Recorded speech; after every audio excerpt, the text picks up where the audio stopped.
भारतीय संस्कृति में बहुत ही परंपराएं प्राचीन काल से ही चली आ रही हैं, जिनको भारतीय संस्कृति में आज तक निभाया जाता है।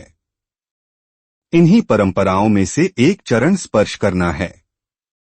ऐसी मान्यता है कि अगर व्यक्ति अपने दिन की शुरुआत बड़े बुजुर्गों का आशीर्वाद लेकर करता है, तो इससे उसका पूरा दिन बहुत ही अच्छा बीतता है।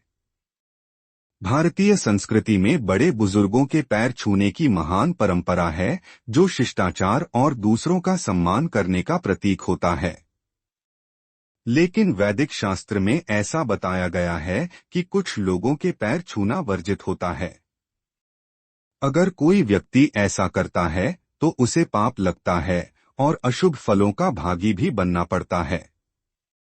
आखिर किन लोगों के और किन जगहों पर दूसरों के पैर नहीं छूने चाहिए, चलिए हम आपको इस विषय में बताते हैं। हम सभी अक्सर मंदिर में भगवान की पूजा अर्चना करने जाते हैं। अगर आप कभी मंदिर में पूजा करने के लिए गए हों और वहां पर आपको कोई सम्मानित व्यक्ति या बड़ा बुजुर्ग मिल जाए, तो आप उनके पैर गलती पर भी ना छुएं। जी हाँ, इसके पीछे का कारण यह है कि मंदिर में भगवान से बड़ा कोई भी व्यक्ति नहीं होता है। ऐसे में अगर आप भगवान के सामने किसी मनुष्य के पैर छूते हैं, तो यह ईश्वर और मंदिर दोनों का अपमान माना जाता है। इससे दोनों को ही पाप लगता है।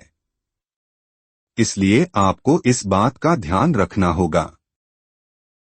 ऐसा व्यक्ति जो सो रहा हो या फिर लेटा हो, तो उसके बिल्कुल भी चरण स्पर्श न करें, क्योंकि ऐसा माना जाता है कि ऐसा करने से उस व्यक्ति की उम्र घट जाती है। वैदिक शास्त्र के अनुसार देखा जाए तो सिर्फ मृत व्यक्ति के ही लेटे हुए अवस्था में चरण स्पर्श किया जा सकता है। इसलिए आप ऐसी गलती भूल कर भी मत कीजिए, अन्यथा पाप के भागी बन जाएंगे। श्मशान में या शमशान घाट से लौट रहे व्यक्ति के पैर भूल कर भी नहीं छूना चाहिए, क्योंकि अंतिम संस्कार से लौटने पर व्यक्ति अशुद्ध हो जाता है। ऐसे में उसके पैर छूना वर्जित है। जब वह व्यक्ति स्नान कर ले तो उसके बाद आप उसके पैर छू सकते हैं। शास्त्रों में इस बात का उल्लेख किया गया है कि पत्नी को अपने पति के चरण स्पर्श करने चाहिए।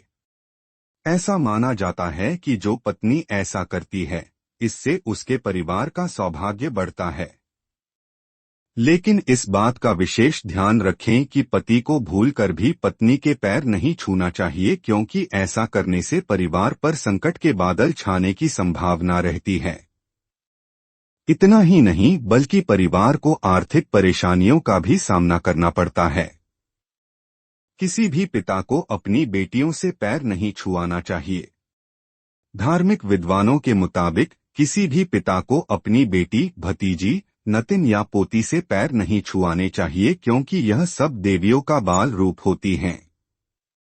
इससे पिता को पाप लगता है।